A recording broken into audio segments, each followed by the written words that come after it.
Good morning. Urticaria, जिसको हम hives भी कहते हैं, एलर्जिक रैशेस होते हैं बॉडी में, धफ्फड़ कहा जाता है उसको हिंदी में, जो कि हमारी बॉडी का अगेंस्ट द एलर्जी रिस्पॉन्स है। और अर्टिकेरिया हमारी बॉडी में कहीं भी हो सकता है, लाइक हैंड्स, जैसे covered parts, uncovered parts, even on lips and internally. जो लिप्स एंड इंटरनली होता है वो हमारे लिए रिस्क ज़्यादा लेके आ सकता है। इसीलिए अर्टिकेरिया का और धफ्फड़ का परमानेंट सोल्यूशन ज़रूरी है, जो कि होम्योपैथी में पॉसिबल है। बहुत से रीजंस हैं, कॉजेस हैं, जो कि हमें अर्टिकेरिया और धफ्फड़ प्रोड्यूस करते हैं। जैसे एक्यूट में इंसेक्ट बाइट्स, या केमिकल एक्सपोजर, या जैसे चेंज ऑफ वेदर के कारण कोई वायरल एंड बैक्टीरियल इन्फेक्शंस, या कोई ऑलरेडी कोई डिजीज हमें परसिस्ट कर रही है, जिसके कारण भी urticaria and skin rashes produce होते हैं। हमारा लाइफस्टाइल और फूड इम्बैलेंस, कई फूड के कॉम्बिनेशंस आपस में ठीक नहीं होते, जो कि हमें पता नहीं होता, हमें डाइटिशियन गाइड करते हैं, जो हमें एलर्जी प्रोड्यूस कर सकते हैं। लाइक जो रेयर फ्रूट वो है मशरूम, एंड पेशेंट कईयों को फिश से भी प्रॉब्लम आ जाती है। स्मोकिंग, अल्कोहल, मशरूम पॉइजनिंग होती है, उसमें भी अर्टिकेरिया आ जाता है। टाइट क्लोथिंग, अगर क्लोथ हमारे टाइट हैं तो वो प्रोड्यूस करते हैं। एक्स्ट्रा सन एक्सपोजर, इवन बहुत ज़्यादा गर्म पानी से नहाने के बाद या बहुत ज़्यादा ठंडा पानी भी हमारी बॉडी में रिएक्शन कर सकता है। लॉन्ग टर्म से अगर हमें कॉन्स्टिपेशन रहती है तो हमारी बॉडी में टॉक्सिन्स इकट्ठा होते हैं, तो उससे भी अर्टिकेरिया होता है। एंड एक और कारण जो है वो एंटीबायोटिक्स अब्यूज़, बहुत ज़्यादा अगर एंटीबायोटिक्स लिए जाते हैं तो वो भी अर्टिकेरिया प्रोड्यूस करते हैं। और जो ये पेट्स होते हैं, उनके फर से, बर्ड्स के फर से, डॉग डेंडर जैसे जो डॉग्स होते हैं उनके फर से भी एलर्जी प्रोड्यूस होती है हमें। एक्यूट अर्टिकेरिया ब्लड ट्रांसफ्यूजन या प्लाज्मा ट्रांसफ्यूजन भी क्रिएट कर देता है।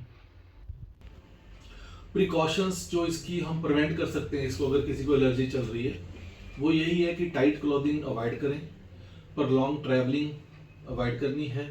बहुत ज़्यादा गर्म पानी और ठंडे पानी से एकदम से नहीं नहाना। अगर अर्टिकेरिया रहता है तो हमें पैड्स अवॉइड करने हैं, क्योंकि वो एलर्जी और क्रिएट करेंगे। हमें कॉटन के क्लोथ्स पहने, सॉक्स या कोई भी और क्लोथिंग बहुत एक्स्ट्रा टाइट नहीं होनी चाहिए। और फूड में स्पाइसेस अवॉइड करना है। बड़ा सिंपल एंड ये बैलेंस डाइट हमारी होनी चाहिए। और exposure to dust and change of temperature, extra heat, वो थोड़ा हमें अवॉइड करना है। इन्वेस्टिगेशन के लिए हमें CBC complete blood count, absolute eosinophil count, uric acid, IgE and CRP quantitative की कई बार जरूरत पड़ सकती है। And one more, food and environmental allergy test. Homeopathy जो मैनेजमेंट है वो अकॉर्डिंग टू सिम्टम्स है, और होम्योपैथी में अर्टिकेरिया का बिल्कुल परमानेंट सोल्यूशन है।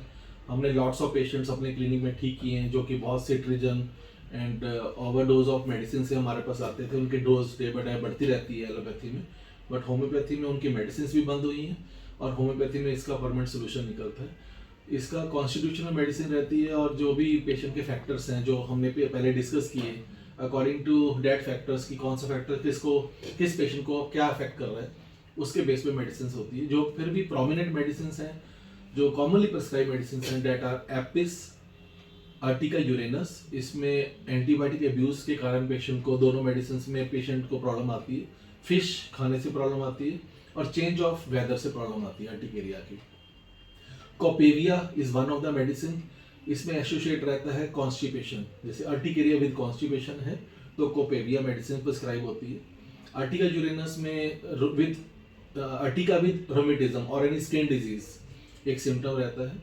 हिस्टामिनम हमारी मेडिसिन है, जो हिस्टामिन से ही बनती है, जो हमारे अंदर केमिकल होता है जो अर्टिकेरिया प्रोड्यूस करता है। हिस्टामिनम एक one of the prominent medicine.